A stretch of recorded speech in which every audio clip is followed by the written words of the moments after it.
Hindi ko sabihin, para matapos na, masama loob ko noon, pero naiintindihan ko na ngayon. Wala nang problema sa akin, Nico. So, close book ngayon. Okay na tayo. Sabi ko sa'yo, pagkakataong kailangan mong tutulungan pa rin kita. Excuse me. Yes. Attention. Doon sa mga nandito, please.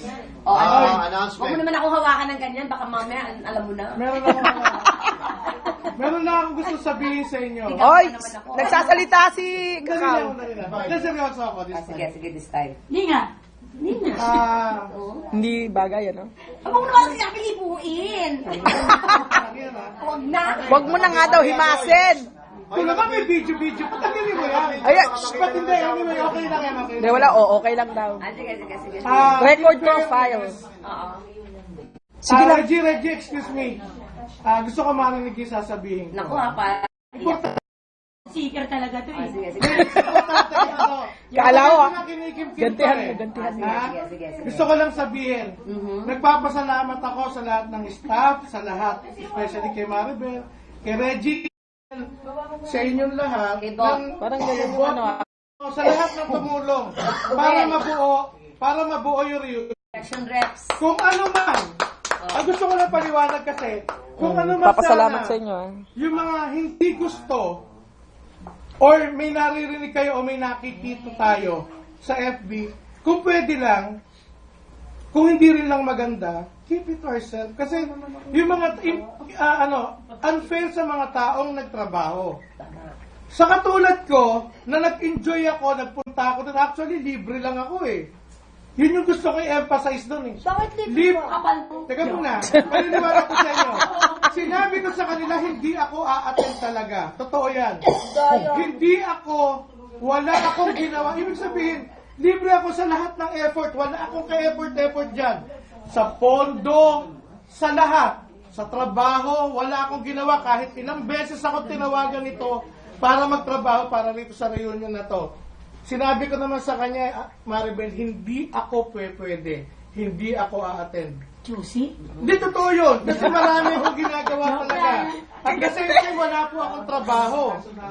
Ano gagawin ko? Diba? Hindi ko pwedeng ipilit yung sarili ko ngayon.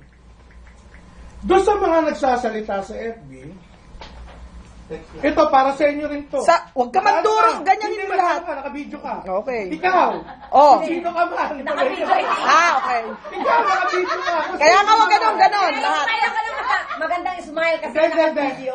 Ganon daw ang turo, ganon. Gusto kong i-ano sa lahat na magpasalamat natin kasi yung ikli ng panahon, kung mas maikli tayo ng 20 years, mas maikli sila ngayon. Oo. Sabi ko nga mas maganda yung ginawa nila ngayon. Bakit? Kita nyo naman, t-shirt pa lang, pagpasok nyo pa lang, sa registration may t-shirt na. Yung pagkain, kahit sabihin, to galit na galit, nanalo ko tayo sa pagkain, masarap pa rin yung pagkain. Di ba? So, but anyway, sa lechon, makakain tayo ng lechon. But anyway, Busy kami. overall, itong reunion na to, 25th, yung silver natin, proud po ako sa inyong lahat. Hindi ko sinabi ko sa'yo, di ba? Proud ako sa inyong lahat, sa lahat ng nagtrabaho, sa lahat ng umaten, kasi hindi madaling magtrabaho nito. Totoo yan. O, diba? Sana maging fair naman tayo. Doon sa mga nagtrabaho talaga, hindi yung basa lang tayo magsasalita dahil gusto lang natin magsalita. Sabi nga, di ba, kung wala tayo sasabihin maganda, itom na natin yung bibig natin. Kasi, katulad ni Reggie, si Reggie Poblete, maraming ginagawa, maraming trabaho. Walang katulong sa bahay. Di ba? Walang katulong. Walang Tapos, driver. minomonitor pa niya yan. Si Abel na nagtatrabaho sa tindahan, Negosyo. may sariling negosyo, lahat lumubunot. Di ba?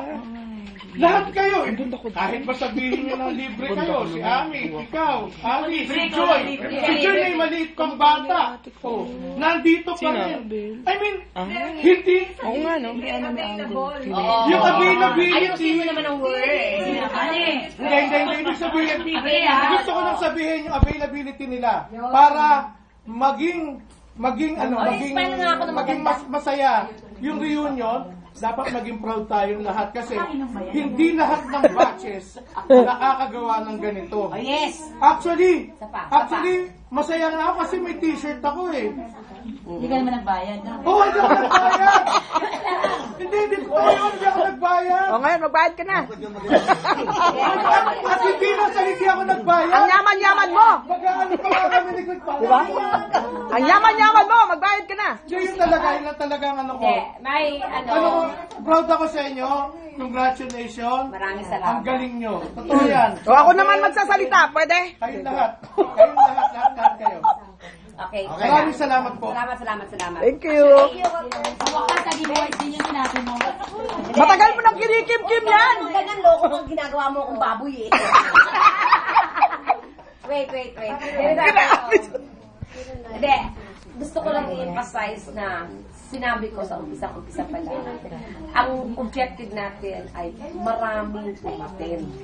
Kaya ako nangatok sa mga kaibigan natin sa abroad. Dahil alam ko na kailangan natin ng financial. At dahil dun sa pagbibigay nila ng suporta sa atin, ang nangyari, lahat inimbitahan natin. Kahit yung mga na-kick out, like si Dino, nandun siya, tuwang-tuwa siya. Secret. Tuwang-tuwa sila, nakikita mo na nag-iibigan talaga lahat. Diba? Sa'yo na lang, sa mga smile, sa mga pictures, huwag na, panalo, hooray! Diba? Kulang ang oras kasi. Kaya nga, maraming mga parties sa sunod, pero wala nang umaten. So, ang ibig ko lang sabihin, ang problema na lang natin ngayon, yung mga t-shirt na nasa abroad, paano mag-distribute. So, bago ako umuwi, tatapusin pa natin yun. FedEx, LBC. Hindi, ang gusto nila kasi mahal yung pagpapadala, dito na lang Pilipinas sa relative Uy, nila. bakit ka? So, yung Sabay-sabay t-shirt, tayo. Hindi pa tapos, oh. Nagsasalita ako, hindi pa tapos. Alis Yung na. distribution ng natitirang t-shirt sa abroad, sino ang gusto nyo na gawin natin in charge? Kasi ako uuwi na. Ang mga t-shirt, nandito pa kay Girlie La Bastilla. Oh, di siya na lang. Hindi pwede papunta na siya sa abroad eh. O kaya nga, papunta naman pala siya. Ito na lang si Pelito tsaka si Gernie mag-contact. Oo. Diba, pare? Hindi ka! Ay, parang there's something. Anong mas ano ka, diba? There's something, ha? Oh my, please. There's something, ha? Wala tayo. Yan eh. Ay, oh. Oh, okay na to. Cut na natin.